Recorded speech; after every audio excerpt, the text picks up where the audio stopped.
Hello everyone. तो आज जो है हम सेंसर एंड इंस्ट्रूमेंटेशन जो सब्जेक्ट है उसका अगला टॉपिक डिस्कस करेंगे। वो है एसिलरोमीटर या वाइब्रेशन सेंसर। तो एसिलरोमीटर क्या होता है हम देखेंगे आज, या फिर इसको हम वाइब्रेशन भी बोलते हैं, वाइब्रेशन सेंसर।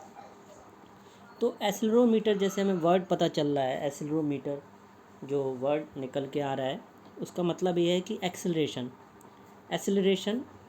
तो बेसिकली हम लोग यहाँ पे क्या करते हैं कि एक्सेलरेशन मेजर करते हैं, और जो हम एक्सेलरेशन मेजर कर रहे हैं उसमें क्या है कि हम लोग मास सिस्टम और स्प्रिंग का यूज़ करके एक्सेलरेशन मेजर कर रहे हैं। तो यहाँ पे क्या है कि वाइब्रेशन और एक्सेलरेशन हम लोग मेजर कर सकते हैं। तो वही हम यहाँ पे देख रहे हैं कि बेसिकली एक्सेलरोमीटर क्या होता है। एक्सेलरोमीटर जो कि हम लोग यूज़ करते हैं एक्सेलरेशन मेजर करने के लिए स्प्रिंग मास सिस्टम का यूज़ करके। तो एक्सेलरोमीटर क्या है कि एक्सेलरोमीटर एक सेंसर है। एक्सेलरोमीटर एक क्या है, सेंसर है जो कि मेजर करता है फिजिकल एक्सेलरेशन को किसी। तो एक्सेलरोमीटर का मीनिंग क्या है कि ये मेजर कर रहा है फिजिकल एक्सेलरेशन को, जो कि किसी ऑब्जेक्ट पे एक्सेलरेशन लग रहा है ड्यू टू इनर्शियल फोर्स या मैकेनिकल एक्साइटेशन, यानी कि वाइब्रेशन। तो मैकेनिकल वाइब्रेशन जिसको हम बोल सकते हैं।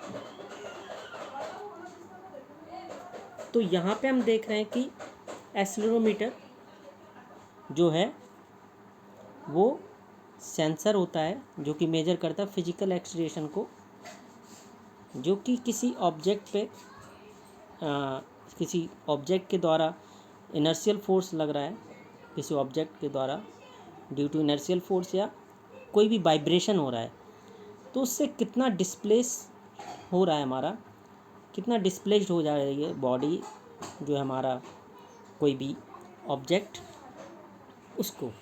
तो हम यहाँ पे देखते हैं एक सिस्टम लेते हैं स्प्रिंग मास सिस्टम, जिसमें हम देख रहे हैं कि यहाँ पे एक हम देख रहे हैं कि ये एक स्प्रिंग है मान लिया मैंने, और यहाँ पे एक मास अटैच्ड है, ये है मास, ठीक है। स्प्रिंग है जिसका स्प्रिंग कांस्टेंट के है, और मास यहाँ पे क्या है, मास है m है। तो ये एक स्प्रिंग मास सिस्टम है जिसको हम लोग कंसीडर कर रहे हैं। यहाँ पे हमने एक समझने के लिए ले रहे हैं मैथमेटिकल एजम्पशन कि कैसे एक्सेलरेशन हम लोग मेजर कर सकते हैं। तो वही मैं कह रहा हूँ कि यहाँ पे एक फिक्स्ड सपोर्ट है जहाँ पे हमने एक स्प्रिंग अटैच्ड है हमारा मास से, स्प्रिंग कनेक्टेड है एक फिक्स सपोर्ट से, ठीक। तो यहाँ पे मास है किसी ऑब्जेक्ट का, वो m है, स्प्रिंग का स्प्रिंग कांस्टेंट k है। अब जब फोर्स अप्लाई करते हैं हम मास पे, ठीक है, जब फोर्स अप्लाई करते हैं मास पे, मान लीजिए हमने F फोर्स लगाया मास पे, तो जब हमने फोर्स अप्लाई किया, तो जब मास पे हम फोर्स अप्लाई करते हैं तो वो क्या होगा, डिस्प्लेस्ड होगा अपनी पोजीशन से। जो स्टार्टिंग पोजीशन थी उसकी, जो इनिशियली वो रेस्ट पे था, तो वो क्या होगा, डिस्प्लेस्ड होगा। और वो हमने मान लिया कि ये अपनी डिस्टेंस से, अपने पोजीशन से क्या हुआ, x डिस्टेंस डिस्प्लेस्ड हुआ। ये हो गई x डिस्टेंस, ठीक है। तो यहाँ पे क्या हुआ बेसिकली कि हमारा जो है, जब हमने इस मास पे फोर्स अप्लाई किया, तो जो हमारा मास है वो क्या होगा, डिस्प्लेस्ड होगा। डिस्प्लेस्ड होगा वो होगा कुछ डिस्टेंस डिस्प्लेस्ड होगा, वो हमने मान लिया x डिस्टेंस डिस्प्लेस्ड हुआ। और वो कहाँ पे, in the direction of force with acceleration a। तो जो हमारा मास है वो डिस्प्लेस्ड हुआ है in the direction of force, और जिसका एक्सेलरेशन क्या है, a है। तो न्यूटन्स का जो लॉ है, न्यूटन लॉ बोलता है कि F equal to M A, किसी कोई मास है तो उसका एक्सेलरेशन है, तो वहाँ पे फोर्स क्या लगेगा, F equal to M A. Force हमने अप्लाई किया तो उसका एक्सेलरेशन है, और मास एम है, तो F equal to M A. Equal to A किसके बराबर होगा, F S. F S basically क्या है, स्प्रिंग फोर्स। एफ एस क्या है, स्प्रिंग फोर्स जो कि फोर्स ड्यू टू है स्प्रिंग टेंशन। तो एफ एस हमारा, तो F equal to M A equal to F S. F S जो है हमारा फोर्स है, स्प्रिंग फोर्स या force due to spring tension. तो स्प्रिंग का कांस्टेंट के है और वो अपनी पोजीशन से डिस्प्लेस्ड हुआ है, जो मास है एक्स डिस्टेंस। तो यहाँ पे जो डायरेक्शन है x in the direction of force, तो वो अपनी पोजीशन से डिस्प्लेस्ड हुआ, तो स्प्रिंग पे जो फोर्स लगेगा वो क्या हो जाएगा, के एक्स। तो इसीलिए एम ए इक्वल टू क्या हो जाएगा हमारा, के एक्स। तो that is A equal to function of X, यानी जो एक्सीलरेशन होगा वो होगा फंक्शन एक्स का, यानी डिस्प्लेसमेंट का, कितना डिस्प्लेस्ड हुआ है। यहाँ पे एक्स क्या है, एक्स से डिस्प्लेसमेंट है जो बॉडी का, कहाँ से, फ्रॉम इनिशियल रेस्ट पोजीशन से। तो बेसिकली यहाँ पे जो हमारा एक्सीलरेशन आया वो क्या है, फंक्शन ऑफ एक्स, यानी कि कितना डिस्प्लेस्ड हुआ हमारा मास, तो वो फंक्शन डिस्प्लेसमेंट का हुआ। तो acceleration is the function of displacement, x distance x, that is x is the displacement of body from initial rest position. तो यहाँ पे हमें एक्सीलरेशन कैलकुलेट करना है। वो एक्सीलरेशन हम कैसे निकाल सकते हैं, यदि हम यहाँ पे डिस्प्लेसमेंट हमें पता चल जाए तो हम वहाँ पे क्या है, एक्सीलरेशन पता चल जाएगा हमें। क्योंकि अगर हमें डिस्प्लेसमेंट पता चल जाता है कि हमारा जो मास है कितना डिस्प्लेस्ड हुआ है, तो वो हमें पता चल जाएगा, तो acceleration function of displacement, that is हमारा एक्सीलरेशन कैलकुलेट हो जाएगा। तो कई मेथड हैं डिस्प्लेसमेंट के लिए, जिसके लिए हम लोग यूज करते हैं ट्रांसड्यूसर्स का, ठीक है। LVDT हुआ, लीनियर वेरिएबल डिफरेंशियल ट्रांसड्यूसर, इससे हम लोग डिस्प्लेसमेंट मेजर कर सकते हैं। पीजो इलेक्ट्रिक ट्रांसड्यूसर है, उससे भी हम लोग डिस्प्लेसमेंट मेजर कर सकते हैं। कैपेसिटिव टेक्निक है, उससे भी हम लोग मेजर कर सकते हैं। तो हम देखते हैं कि कैपेसिटिव टेक्निक क्या है। तो कैपेसिटिव टेक्निक की बात करें हम, तो यहाँ पे हम देखते हैं कि कैपेसिटिव टेक्निक क्या होती है। तो कैपेसिटिव टेक्निक बेसिकली हम लोग जो ले रहे हैं वो आपका क्या होगा कि यहाँ पे हमने मान लिया कि फोर्स जो है, हमने फोर्स लिया ही था, तो यहाँ पे आप देख रहे हैं कि फोर्स लग रहा है इसमें F, और एक्सीलरेशन यहाँ पे A है। इसका स्प्रिंग कांस्टेंट क्या था, K, दैट इज। तो कैपेसिटेंस आप जानते हैं C इक्वल टू क्या होता है, epsilon A upon D, that is D is the distance between the parallel plates. D क्या है, डिस्टेंस बिटवीन द प्लेट्स। तो यहाँ पे हमें यदि D पता चल जाए तो हम क्या है, यहाँ पे हमें पता चल जाएगा कि D क्या है, तो हमारा एक्सीलरेशन कैलकुलेट हो जाएगा। तो बेसिकली C इक्वल टू क्या होता है, epsilon A by D, D is the separation between the plates. तो D की वैल्यू चेंज होगी तो कैपेसिटेंस क्या होगा, चेंज होगा। तो हमने यहाँ पे मान लिया कि अब जो है कैपेसिटेंस हमें मेजर करना है, तो कैपेसिटेंस मेजर हो जाएगा।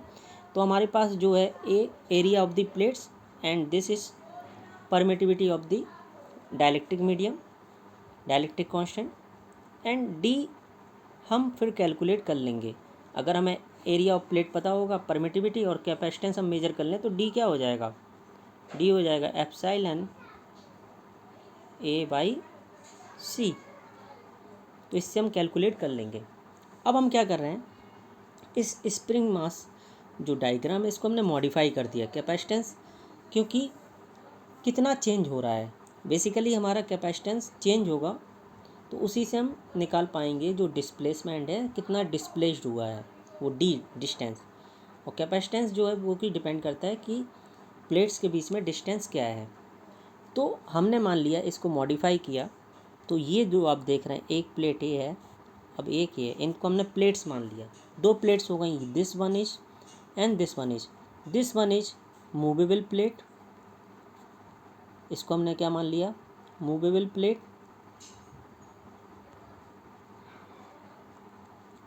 This one is movable plate and this one is a fixed plate.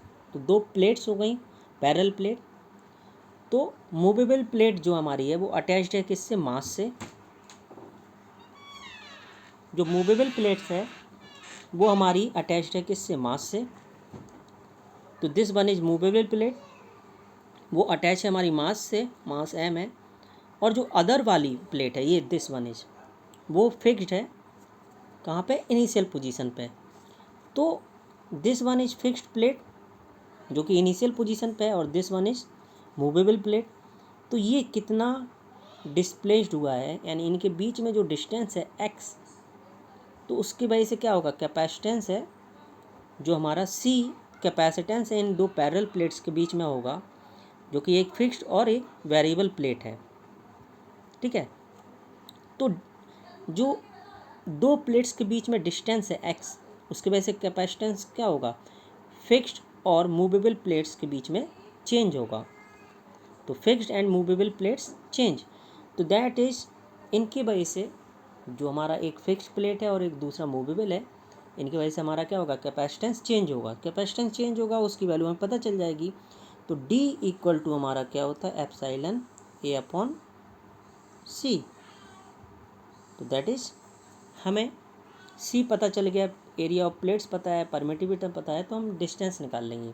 तो D आ जाएगा, तो वो हमारा क्या है, acceleration is the function of D, x जो डिस्प्लेस्ड हुआ है, तो उससे हमारा मेजर हो जाएगा एक्सीलरेशन जो कि हमें मेजर करना था। तो ये तरीका था। तो ये जो सिस्टम है, हम जो बात कर रहे हैं यहाँ पे, जो भी सिस्टम है, इस सिस्टम को हम लोग यूज़ कर रहे हैं। तो ये जो है, जो एक्सीलरोमीटर आईसी होती है, उसके अंदर हम बिग स्प्रिंग मास सिस्टम को यूज नहीं कर सकते हैं। ठीक है। जो एक्सीलरोमीटर आईसी होती है उसके अंदर हम big spring mass system use नहीं कर सकते हैं। वहाँ पे क्या होता है, मास स्मॉल होना चाहिए, हैवी मास में भी वो मूव ना करे। तो इसीलिए हैवी मास यूज़ नहीं कर सकते हम लोग। बिग स्प्रिंग मास नहीं होता है मास सिस्टम, वहाँ पे मास क्या होता है, लाइट होता है। मास आपका बिग नहीं होगा, स्मॉल मास होगा। ठीक है। अब इसमें थोड़ा सा हम इन्वॉल्व करते हैं एक MEMS कंसेप्ट, जो कि बेसिकली हम लोग इसमें इन्वॉल्व कर रहे हैं एक्सेलेरोमीटर में। तो आप देखेंगे कि MEMS आपको काफ़ी, आप देखेंगे कि बहुत ज़्यादा यूज होता है। तो MEMS बेसिकली फुल फॉर्म क्या होता है कि micro electromechanical system, micro electromechanical system, जिसमें क्या होते हैं कि दोनों ही मैकेनिकल और इलेक्ट्रॉनिक कंपोनेंट्स फैब्रिकेट होते हैं माइक्रो स्केल पर। ठीक है। जिसमें क्या होते हैं, मैकेनिकल और इलेक्ट्रॉनिक कंपोनेंट दोनों ही जो है फैब्रिकेट होते हैं माइक्रो स्केल पर। इसीलिए इसका नाम है micro electro mechanical system. Electro electronics हो गया, मैकेनिकल एंड माइक्रो स्केल पे फैब्रिकेट होते हैं, इसीलिए इसको हम बोलते हैं micro electro mechanical system. Basically ये जो सिस्टम्स होते हैं MEMS, ये एक्सीलरोमीटर के आईसी के अंदर होते हैं, और ये क्या करते हैं, हेल्प करते हैं इसके साइज़ को स्मॉल करने के लिए।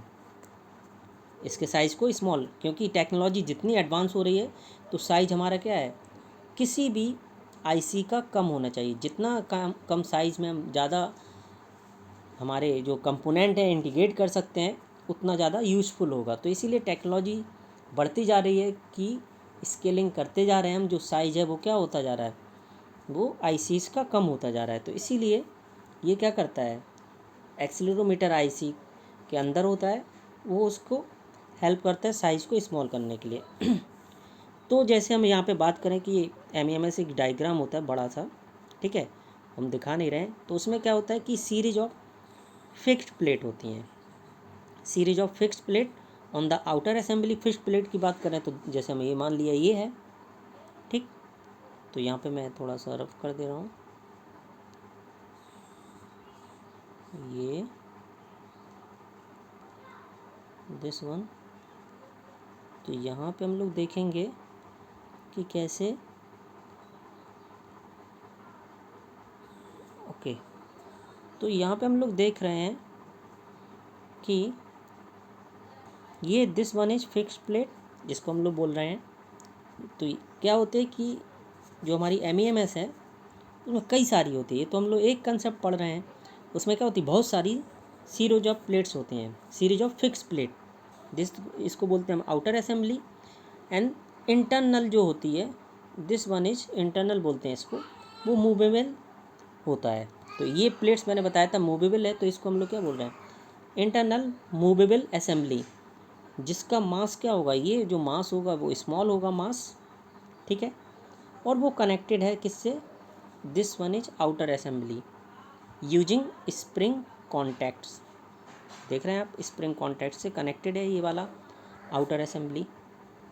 तो जो मूवेबल असेंबली होती है, मूवेबल असेंबली, इसमें भी क्या होती हैं, प्लेट्स होती हैं, जो कि क्या बनाते हैं, कैपेसिटर, ठीक है। और जो किसके साथ बनाती हैं, आउटर प्लेट्स, जो फिक्स्ड असेंबली है। तो दिस वन इज, हम बात कर रहे हैं मूवेबल असेंबली, इसमें क्या होते हैं, प्लेट्स होते हैं, जो कि क्या बनाते हैं, प्लेट्स होंगे तो कैपेसिटर बनाएंगे, किसके साथ, with the plates of outer fixed assembly. तो ये जो प्लेट्स हैं वो मल्टीपल कैपेसिटर बनाते हैं, क्योंकि यहाँ पे हम लोग अभी देख रहे थे जो एक वाला कंसेप्ट है, MEMS में क्या होते हैं, मल्टीपल कैपेसिटर जो है फॉर्म्ड होते हैं, ठीक है। ये प्लेट्स क्या करते हैं, मल्टीपल कैपेसिटर को बनाते हैं। तो सिस्टम जो है वो हमारा, आप देख रहे थे यहाँ पे मूव कर रहा था ड्यू टू एक्सीलरेशन दिस। तो जो सिस्टम था हमारा वो मूव कर रहा था किसकी वजह से, एक्सीलरेशन की वजह से। तो जो इंटरनल असेंबली है वो भी मूव कर रही थी, this one is movable plate मैंने बताया था। एंड ड्यू टू डिस्प्लेसमेंट, तो ये जब हमने एक्सीलरेशन इस पे फोर्स अप्लाई किया तो हमारा मास डिस्प्लेस्ड हुआ with acceleration A in the direction of this.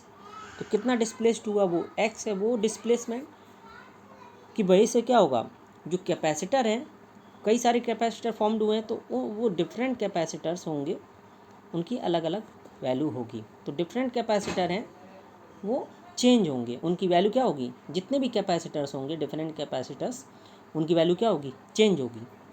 तो जो मल्टीपल MEMS सिस्टम होता है वो डिफरेंट प्लेन्स में होता है, XYZ plane. Multiple MEMS system क्या होते हैं, डिफरेंट प्लेन्स में, जैसे X हुआ, Y हुआ, Z हुआ। तो एक्सेलेरोमीटर हमें क्या देता है, रीडिंग देता है एक्सेलरेशन की डिफरेंट डायरेक्शंस में। तो एक्सेलरोमीटर से हमें बेसिकली क्या मिलता है, रीडिंग्स मिलता है एक्सेलरेशन की डिफरेंट डायरेक्शन में, जहाँ से बॉडी जो मास है कि किस डायरेक्शन में, X डायरेक्शन में, Y में, Z में। तो ये था कि एक्सेलरोमीटर क्या होता है। तो ये मैंने जो कंसेप्ट बताया है बेसिकली मैथमेटिकली कि कैसे हम लोग यूज़ कर रहे हैं, हम देख लेते हैं यहाँ पे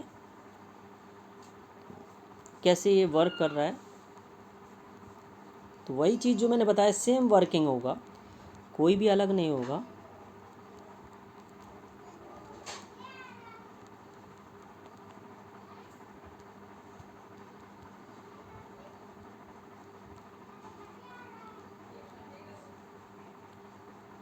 ओके, तो यहाँ पे हम लोग देखते हैं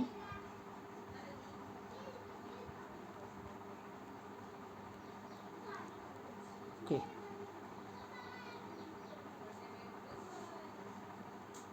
तो एक्सेलरोमीटर अब हम देखते हैं। तो अभी मैंने डिस्कस किया है, जैसे आपने देखा है क्या होता मैंने बताया है। अब हम लोग देखते हैं फिर से, ओके।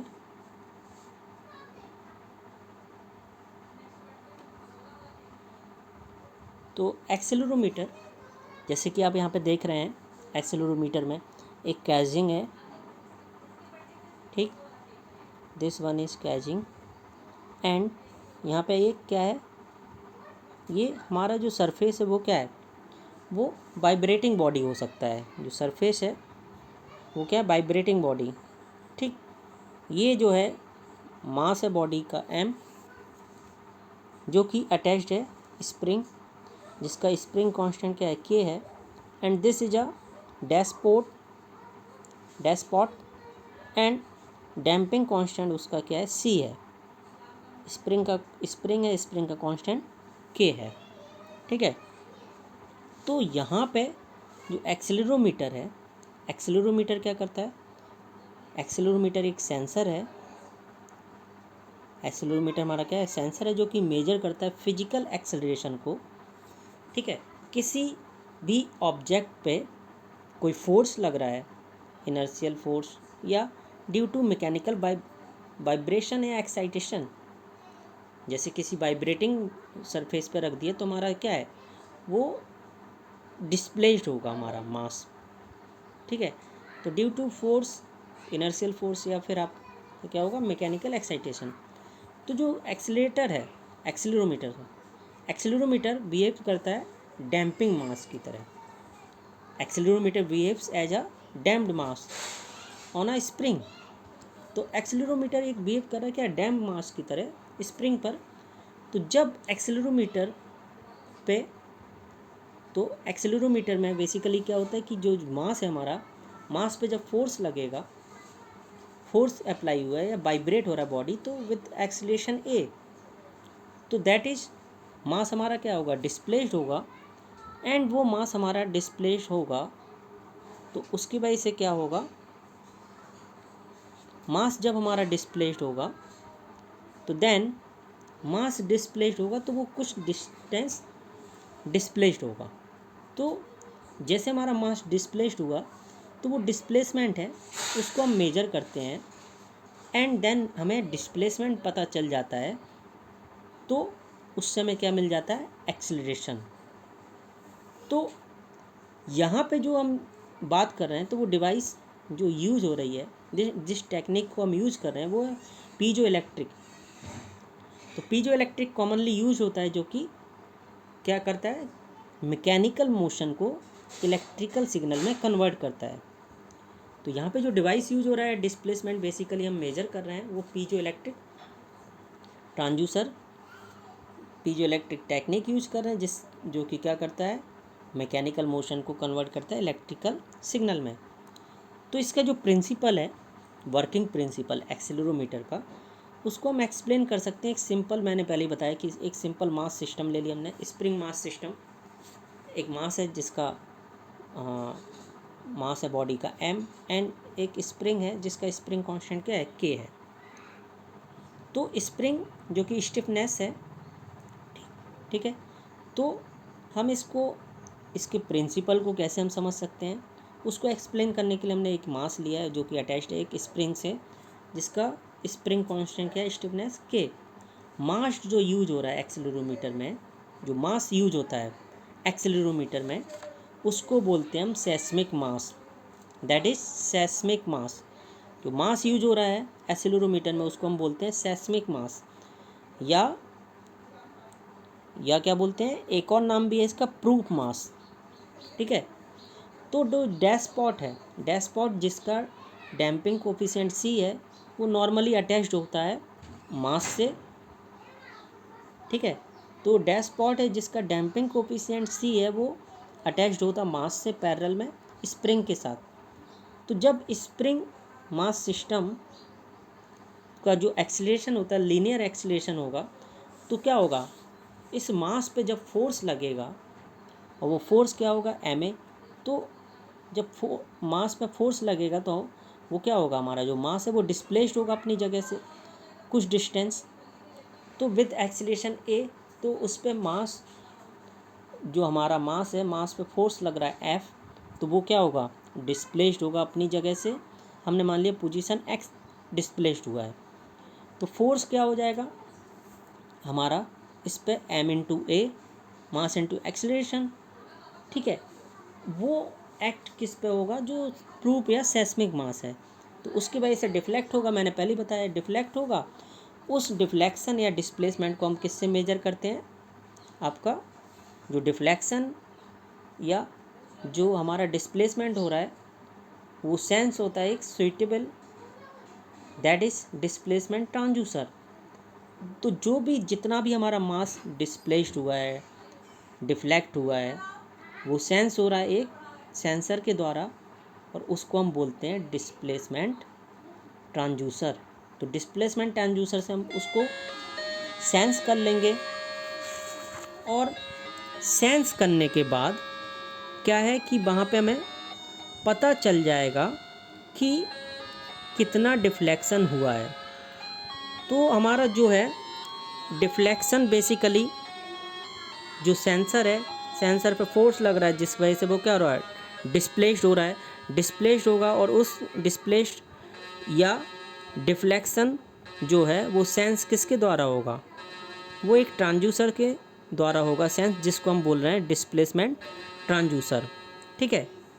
तो जो प्रूफ मास है, तो जितने भी फोर्सेस एक्ट होंगे प्रूफ मास पे वो इक्वल किसके होंगे, initial force on the proof mass.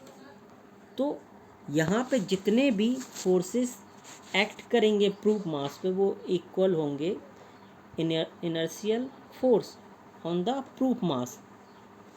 ठीक। तो ये था हमारा जो कंसेप्ट था, वो हमने देखा कि इसका कंसेप्ट जो है हम लोग यूज़ कर रहे हैं एक्सेलेरोमीटर। अब कुछ इसका जैसे हमने यहाँ पे यूज़ किया है, आप देख रहे हैं कि डैम्पिंग भी यहाँ पे यूज़ हुआ है। तो डैम्पिंग क्यों यूज़ कर रहे हैं हम लोग, डैम्पिंग बेसिकली इसलिए यूज़ कर रहे हैं कि जो अननेसेसरी डिस्प्लेसमेंट है उसको रोकने के लिए। तो एक्चुअली हमें जो मेजर करना है जितना डिस्प्लेसमेंट उतना ही हो, क्योंकि मान लीजिए अगर हमारी कोई स्प्रिंग है और स्प्रिंग अटैच्ड है हमारी मास से, तो मास पे हमने फोर्स लगाया, तो जब फोर्स लगाएंगे हम मास पे तो हमारा जो मास है वो डिस्प्लेस्ड होगा, बिकॉज स्प्रिंग से कनेक्टेड है। तो स्प्रिंग स्ट्रेच्ड होगी तो वो क्या होगा, स्प्रिंग क्योंकि फोर्स लगा हमारा किस पे, मास पे, तो हमारी जो स्प्रिंग है स्ट्रेच हुई है, इसीलिए वो क्या हो गया, मास डिस्प्लेस्ड हो गया। तो जो स्प्रिंग है, तो स्प्रिंग क्या वाइब्रेट कर सकती है, तो वो जो वाइब्रेशन है उसको रोकने के लिए हम लोग यूज़ करते हैं डैम्पर का। तो जो अननेसेसरी डिस्प्लेसमेंट ना हो उसको रोकने के लिए हम लोग डैम्पर यूज़ करते हैं, क्योंकि जो स्प्रिंग है वो वाइब्रेट करती रहेगी। स्प्रिंग बेसिकली इसीलिए होता है कि वाइब्रेशन के लिए, तो वाइब्रेट करती रहेगी, तो जो वाइब्रेशन है उसको रोकने के लिए हम लोग यूज़ कर रहे हैं यहाँ पे डैम्पर का। इसके एडवांटेजेस हैं। तो एडवांटेजेस बेसिकली क्या है कि ये इसकी जो कैलकुलेशन होती है वो इजी होती है। कैलकुलेशन क्या होती है, इजी होती है। और दूसरा एडवांटेज क्या है कि ये सिंपल होता है और रिलायबल होता है। तो सिंपल यूज़ करने में बहुत ही सिंपल होता है और ज़्यादा रिलायबल होता है। एंड अगला अगर हम एडवांटेज बात करें इसकी, तो ये इसकी जो इफ़िशियंसी होती है वो ड्यूरेबल होती है। इफ़िशियंसी क्या होती है, ड्यूरेबल होती है। अब डिसएडवांटेज की बात करें हम, तो डिसएडवांटेज क्या होते हैं कि जो स्प्रिंग सिस्टम है इज़ नॉट ऑलवेज एक्यूरेट। जो स्प्रिंग सिस्टम होता है वो हमेशा एक्यूरेट नहीं होता है। अगला डिसएडवांटेज क्या है कि जो फ्लक्चुएशंस हैं मास में, तो fluctuation in mass leads to wrong calculation. तो जो फ्लक्चुएशन होगा मास में उसकी वजह से क्या है, हमारी जो कैलकुलेशन है वो भी गलत हो सकती है। एंड थर्ड वन डिसएडवांटेज है कि limit use in large numbers due to financial cost. तो लिमिट यूज होता है ये, क्योंकि इसमें जो कॉस्ट लगती है, जो बनाने की कॉस्ट होती है वो ज़्यादा होती है। एप्लीकेशन की बात करें हम, तो it can be use for machine, it can be use to measure for machine health monitoring. ठीक है। तो इसका हम यूज़ कर सकते हैं जो है हम मशीन हेल्थ मॉनिटरिंग सिस्टम में, जैसे कि vibration of pump and compressor. तो it can be use for machine health monitoring such as vibration of pump and compressor. And accelerometer are use to measure the motion and vibration of a structure that is exposed to dynamic load। And earthquake को भी major करने के लिए इसका use होता है। तो इतने ये एप्लीकेशन है, बहुत एप्लीकेशन है इसके। ठीक है। तो बेसिकली हम लोग जो देखते हैं कि कोई भी अगर हम लोग सिग्नल भेज रहे हैं तो हम कैसे कंट्रोल कर रहे हैं, तो एक कंट्रोल रूम होता है, वहाँ से कंट्रोलिंग होता है। कंट्रोल रूम में क्या होता है, पूरा मॉनिटर होता है कंट्रोल रूम से ही हम लोग पूरा मॉनिटर करते हैं किसी भी सिस्टम को। तो कंट्रोल रूम में क्या होते हैं, मॉनिटर करते हैं और मशीन को कितना लिमिट पे हमें रखना है, किस लिमिट पे सेट करना है, वो हम लोग कर देते हैं। तो जितनी लिमिट पे हम सेट करते हैं तो सेंसर क्या होता है, सेंस करता है। अगर वो सेट जो हमने लिमिट की है सेट पॉइंट से ज़्यादा होगा तो वो कंट्रोल रूम से सिग्नल जाएगा। कंट्रोल रूम क्या करेगा, सिग्नल जनरेट करेगा और वो क्या करेगा, वहाँ पे सेंसर को भेज देगा। तो मशीन जो है ऑटोमेटिक बंद हो जाएगी कि ये अपने सेट पॉइंट से एबव जा रहा है। तो सेट पॉइंट हमने मान लो कर दिया जैसे 30%, तो 30% पर अगर हमने सेट कर दिया तो उससे ऊपर जाएगा तो वो कंट्रोल रूम से डायरेक्टली सिग्नल जाएगा मशीन को और वो ऑटोमेटिक बंद हो जाएगी। तो ये था एक्सेलेरोमीटर। अगर कोई डाउट होता है, कोई भी क्वेरी है तो आप पूछ सकते हैं।